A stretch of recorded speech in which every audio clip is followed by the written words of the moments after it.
Olá, hoje 31 de janeiro, quarta-feira, prepara o teu cafezinho e vamos juntos para mais um dia de Café com Lexio. Em nome do Pai, do Filho e do Espírito Santo. Amém. Senhor, fazei-me instrumento de vossa paz. Onde houver ódio, que eu leve o amor.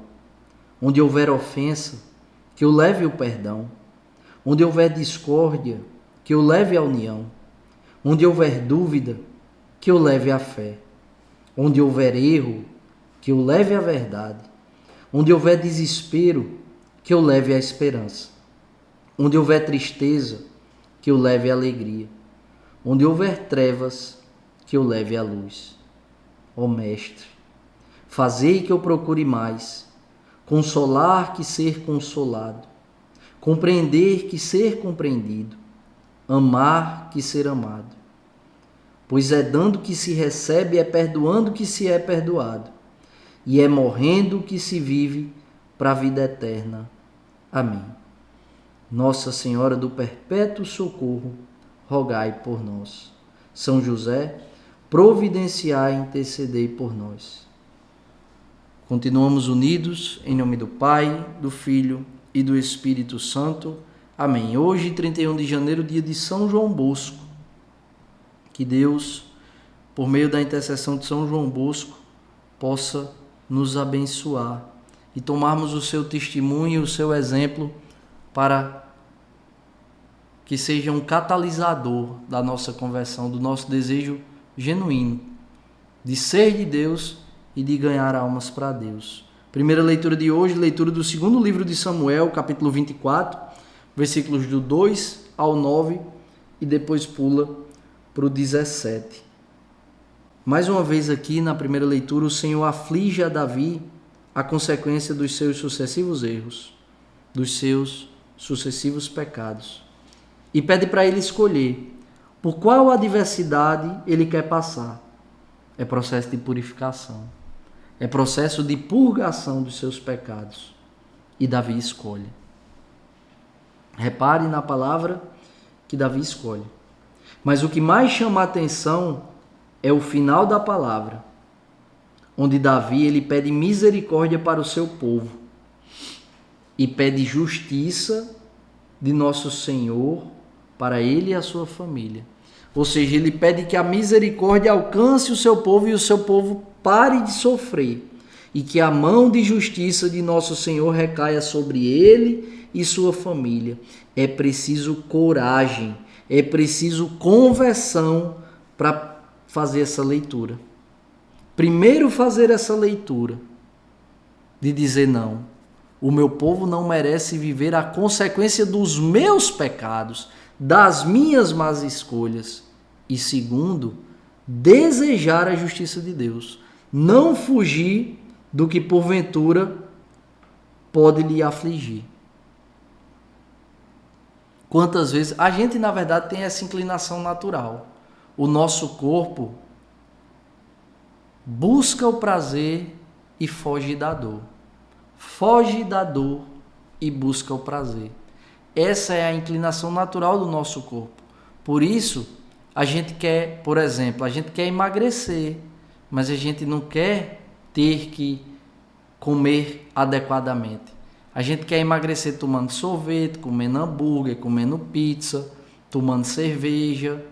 A gente quer emagrecer tomando um comprimido e emagrecendo. A gente quer ter saúde sem fazer as coisas que nos é devido fazer para ter saúde. Por quê? Porque é a inclinação natural. A gente quer buscar o prazer de ter saúde fugindo da dor, de promover uma educação da vontade, um fortalecimento da vontade para o bem do corpo. Renunciar àquilo que traz prazer ao nosso paladar, ao nosso cérebro ali por instantes, mas faz mal ao nosso corpo, e começar a se nutrir de alimentos não tão saborosos, mas que de fato são melhores alimentos para o nosso corpo. Estou dando um exemplo trivial da nossa vida, a nutrição, aquilo com que nós nos nutrimos. Afinal de contas, a gente é também aquilo que a gente come.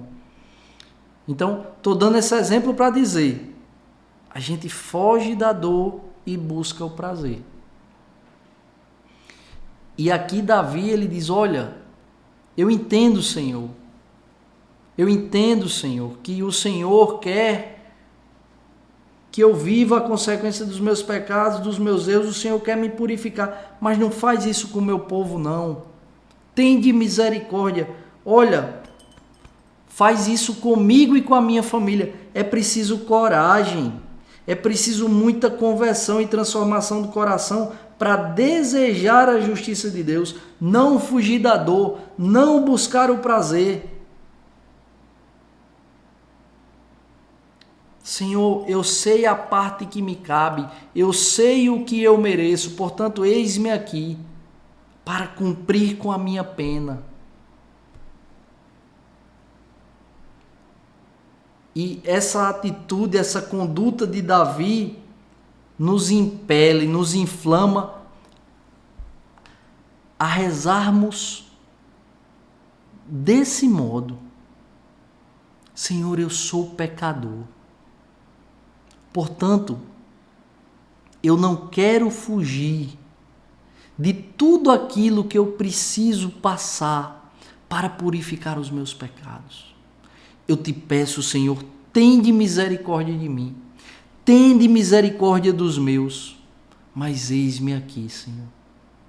Quando o sofrimento bater na minha porta, quando a doença bater na minha porta, quando a dificuldade financeira bater na minha porta, eu direi para ti, Senhor, eis-me aqui, purifica-me, torna-me maduro na fé, prova-me, Senhor, como tu desejas provar-me, eis-me aqui, Senhor. Talvez eu não esteja pronto, nunca estarei, mas eis-me aqui. Quando o sofrimento bater na nossa porta, que nós possamos pedir ao Espírito Santo, não quero me lamentar, não quero reclamar, não quero murmurar, portanto o Espírito Santo concede-me coragem para viver tudo aquilo que Deus permitiu e permite que eu viva. É essa conduta de Davi, é isso que a conduta de Davi está nos ensinando e nos exortando a viver. O evangelho de hoje, Marcos capítulo 6, versículos de 1 a 6. Nesse evangelho, aqui eu quero tocar num ponto do evangelho, onde Jesus diz aos seus discípulos, onde Jesus diz aos seus seguidores, abre aspas para Jesus, um profeta só não é estimado em sua pátria, entre os seus parentes e familiares. Ali onde Jesus estava, na sua terra, ele não pôde fazer milagre algum. Apenas curou alguns doentes, impondo-lhes as mãos, e admirou-se com a falta de fé deles, os seus parentes, os seus familiares. Isso se repete dia após dia, ano após ano. Temos, eu e você, e cada um de nós temos uma inclinação natural a querer aprender com quem está longe, com os de fora. O extraordinário que se apresenta na vida ordinária de quem convive conosco não é tão extraordinário como o que se apresenta na vida ordinária de quem está longe. Eu vou repetir. O extraordinário que se apresenta na vida ordinária de quem convive conosco não é tão extraordinário como o que se apresenta na vida ordinária de quem está longe. E eu não acredito que isso se deva a apenas um fator, eu penso ser a soma de vários fatores. Mas o fato é que o Senhor, com essa reflexão, nos convida a olhar com humildade para quem está do nosso lado, para quem trava as mesmas lutas que nós travamos, para quem estar ali ao nosso lado batalhando e travando as mesmas lutas que nós travamos e aprender com eles. Não é privilégio meu, não é privilégio seu, muitas vezes dizer, santo de casa não faz milagre. O próprio Jesus passou por isso, sendo Deus, fazendo tantos milagres, tantos fatos extraordinários para quem tinha fé. Ali com os seus, ele não conseguiu fazer muita coisa. E por que não conseguiu fazer muita coisa? Porque eles não tinham fé. O Evangelho vai narrar isso. Jesus se admirou com a falta de fé deles.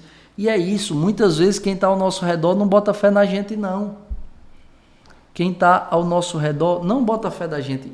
E eu vou dizer, o próprio Café com Léxio, por vezes a gente recebe um feedback de quem está longe. Muitas vezes, na maioria das vezes, de pessoas que nós nem conhecemos. Por quê? Porque isso é natural. Isso é natural que aconteça. E é como eu disse, não se deve a apenas um fator. Mas é importante aqui, eu quero trazer a reflexão do seguinte: o Senhor nos confia pessoas para que a gente aprenda com elas, para que a gente viva o extraordinário de Deus, dividindo a vida ordinária com cada um deles, com cada uma delas. Então, às vezes, a gente tem essa mania de ficar olhando para longe, de ficar olhando para fora, quando, na verdade, o Senhor está nos dando um grande dom que está ao nosso lado. E a gente não está aprendendo com esse dom, com esse presente de Deus, por quê? Porque a gente não está olhando, porque a gente não está atento aos detalhes, porque a gente não está colocando fé em quem está do nosso lado. A gente coloca fé no estranho, naquele que não nos conhece, naquele que não partilha da nossa vida, naquele que não comunga da nossa realidade. Não que não seja legítimo, é legítimo. Contudo, o Senhor está nos convidando a olhar para o lado, a ter humildade e a colocar fé e a acreditar e a confiar a quem está do nosso lado. Porque é quem comunga da nossa realidade, porque é quem participa de fato das nossas vidas. Porque é como eu costumo dizer, é quem conhece o cheiro do nosso hálito, porque está perto. Portanto, que esse Evangelho inflame os nossos corações uma humildade particular de olhar para quem está ao nosso redor e com coração humilde e dócil, aprender deles as lições que Deus quer nos dar por meio de suas vidas. Que Deus nos abençoe e nos aprove a cada passo. Se vivo, vivo pela misericórdia do Senhor.